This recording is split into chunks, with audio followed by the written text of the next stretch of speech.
Hey, good morning, everybody. Mike Dalcoe, the CEO, continuously empowering others on this very, very beautiful Monday morning, getting ready for the power call starting in about 20 minutes. About 20 minutes, 10:45. Don't be late. Be there at 10:45 sharp. Do not be late because every morning at 10:45 they start off playing some audio, and we have the absolute best core of moderators in the world. I believe this with all my heart. You could not find a better group of moderators, people who organize the calls. I don't want to start calling their names. Their names deserve to be called because they're so good at what they do, but they're thoughtful and conscientious about what the family, our core group of leaders might need to motivate us and get our day started. All over the world, people plug in to that call. Hundreds of people, leaders around the world at 10:45 Eastern Standard Time. So be on the call. All right, that's that little uh, proud plug, not shameless, a very proud plug. Be on the call and invite your team members to be on that call. Now, what I want to talk about this morning is you can't make them drink. I had an awesome conversation with one of our leaders, and the leader was a little frustrated because we all in this industry of networking, the thing that makes it work is people making money and people helping people make money. The company's number one objective is to build a business that creates income and lifestyle for as many people as possible. Forget what you think you know about network marketing.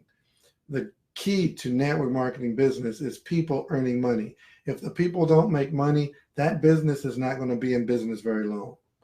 So their number one objective is to help people make more money. So if you're a person out there and you've been looking for a way to make more money, you may want to consider network marketing as a profession, not as a side hustle, as a profession. In other words, learning the skill sets necessary to be successful in this magnificent industry. It is extraordinary. It really is. We next year in April, after the Let's Go weekend, matter of fact, Let's Go Weekend is www.letsgoweekend.com. Go get the information about the event. And right after that event, we're going on a cruise. My wife and Sherry Brown and the Vicks, they talked me into going on a cruise because I hate cruises. Never been on one, and I hate it. How is that possible? So they talked me into it. We're going on a cruise.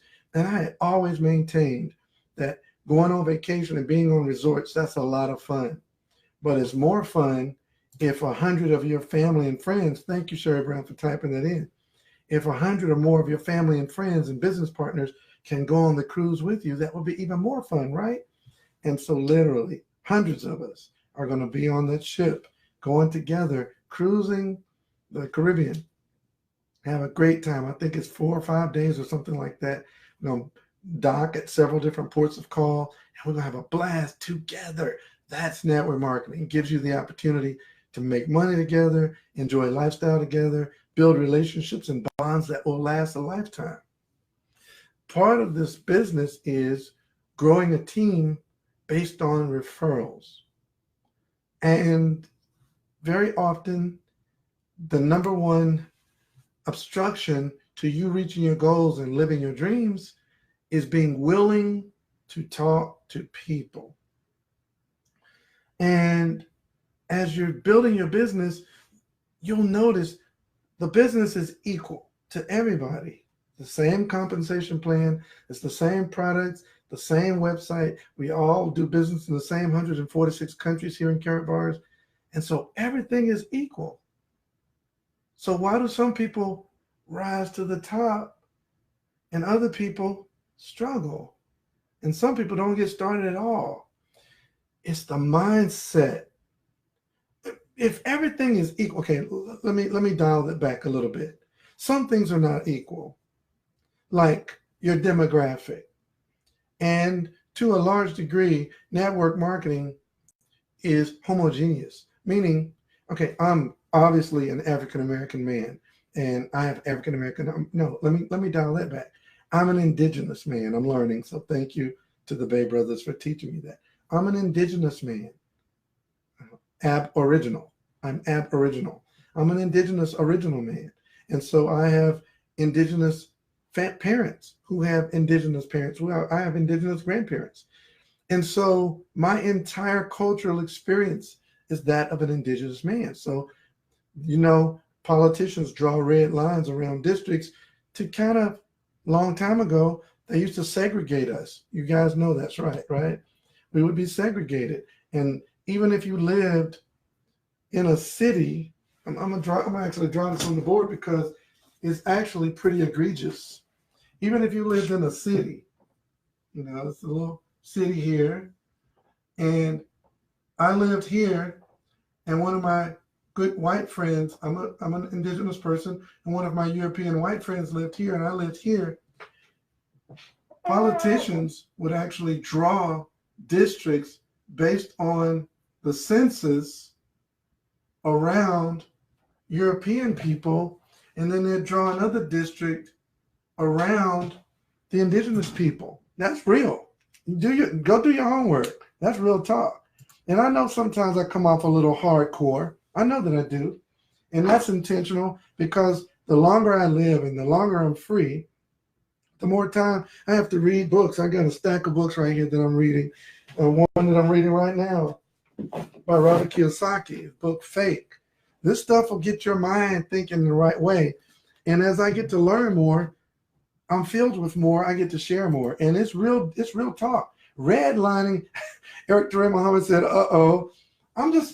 go do your homework. Google redlining and find out what redlining is. Redlining is when they look at the census, which we think is a good idea to answer the census, and it's so noble. Well, they take the demographics. Why do you think they ask you what your ethnicity is on a census? How many people live in your house? What's your ethnicity? Right? Because they're going to use that information to draw lines around districts. And I do have a topic here, but I got to get this out because now it's hitting me in my spirit.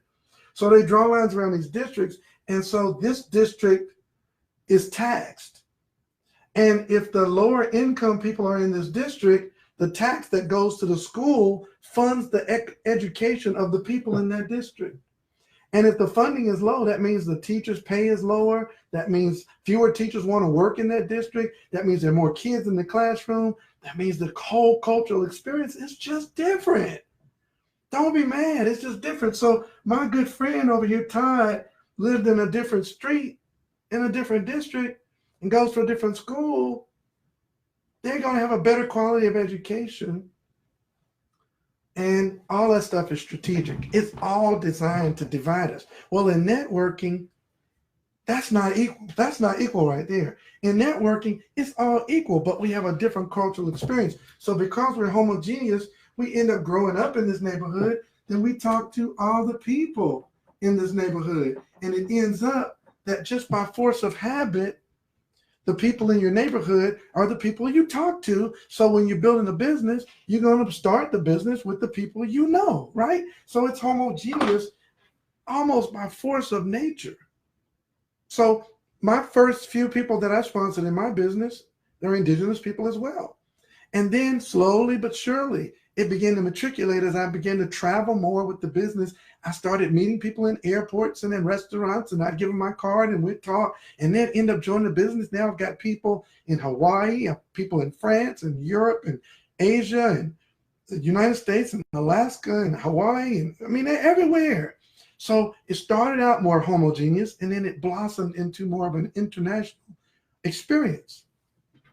So if you're in a district where economically it's a little bit more depressed, then the people that join your business might come in at bronze or silver. Whereas if you're up in Canada, where the per capita income is 20, 30 times higher than where this district is, the people are coming in at VIP, and instead of getting 350 profit packages, they're getting 2,500 profit packages. Instead of getting 10 grams of gold to get their package, they're getting 500 grams of gold. And so the incentives go faster for different demographics.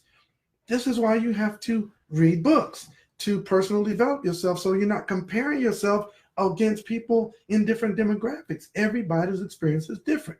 However, the business is equal. We all have a fair shot at building the business. Nobody got their foot on you. The man ain't got his foot on you. There is no man. In this industry, you've got a username and a user ID. And the computer is looking for 25 units on one side and 50 on the other, and it's going to pay you whether you're black, white, Jew, Gentile, Greek, Protestant, Catholic, Muslim, atheist, tall, short, fat, skinny, old, young, gray hair, black hair, no hair. The system is not looking for any personality trait. It's looking for 25 units on one side, 50 units on the other side. It's going to pay you a commission based on the package you chose. That's why I love networking. It's because it is the most fair, honest money system I've ever seen in my life. Okay. So I went a long way to get to this point. So if it's fair and it's even, why do some people excel and other people struggle? It's mindset. It is mindset. And I was telling one of my leaders today, one of the leaders on our team today, he said, man, I'm frustrated because I want these people to succeed and win, and I'm pulling them, and it's tiring me out. And I said, don't get tired. You can't make them drink. You can't make them drink. Okay? Now, I know our amazing senior partner, Mrs.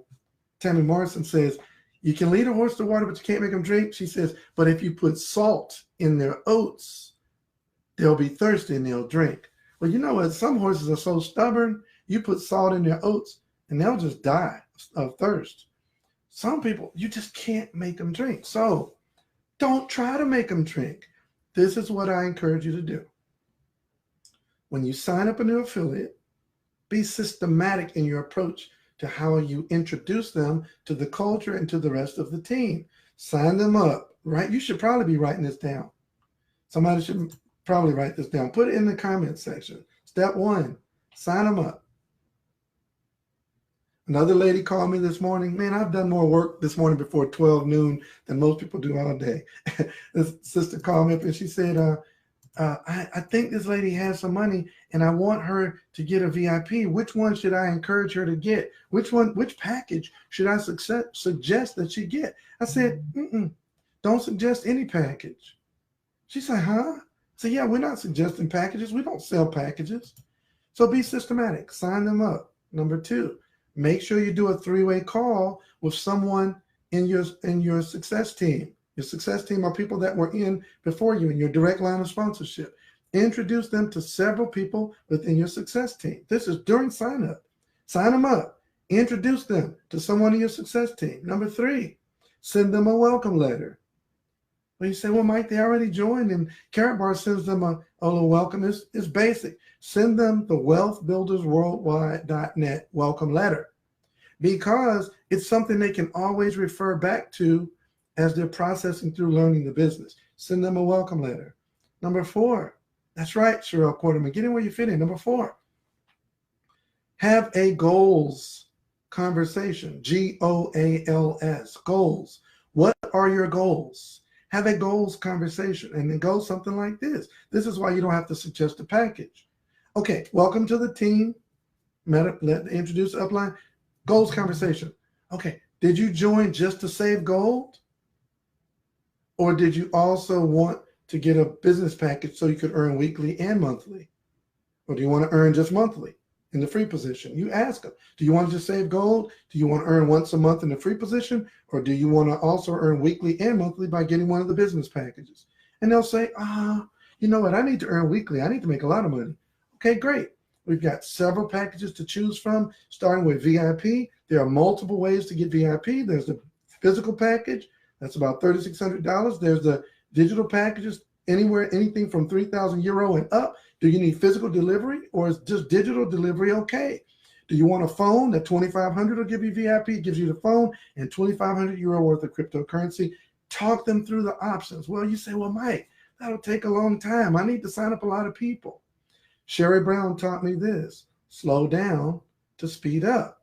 The more time you take in the onboarding portion of the enrollment, the faster that person's going to build their business because they're going to know more of what to do.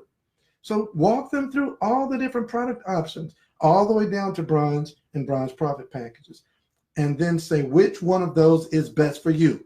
Don't say which one can you afford. That's embarrassing. That's not a good conversation. Which one of those packages is best for you right now? Throw that word right now in there. Well, then people say, well, I don't want to be pushy. Did that sound pushy? I mean, they joined the business. You welcome them to the team. You had a three-way conversation. Now you're having a goals conversation with them about what they want to do. That's not pushy. It's like walking into a department store and there are two types of salespeople. One is trying to sell you, and they go, hey, man, what's going on? Welcome to the store. Hey, let me show you something that we got on special this week. Oh, can you chill? Can I absorb the ambience of the store first? Can you let me get in the store and kind of see if I even want to be here? Okay, great. That's the first type. Oh, let me show you this new product we got. It's on sale, 50% off. That's a salesman. A sales associate says, hi, welcome to the store. Here's my card. Let me know if you have any questions. I'll keep my eye out on you if you look like you need some help, but feel free to browse around and find out what you need. Is there anything in particular you came to looking for today?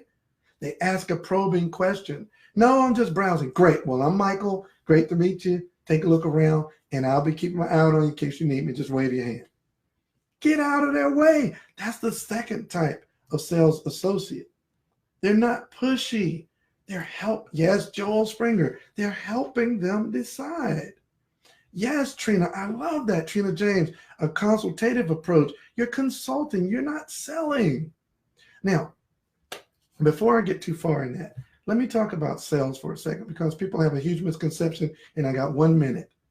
Selling is not a good salesman. You sell ice to an Eskimo. A good salesman would never sell ice to an Eskimo because the Eskimos don't need ice. A good salesman consults you on what you think you need. They give you the information. So don't make them drink. Just plug them. All right, so that's 4. Goals conversation. And number 5, plug them in. So it's peak, pass, and plug. Pique their interest. Do you look for ways to make more money? Yes, great.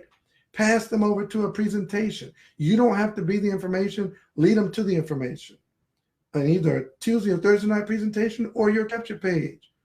They've still got questions. Pass them on to a three-way conversation or someone else in your organization, and plug them into the calls, like the call we got coming up in 2 minutes.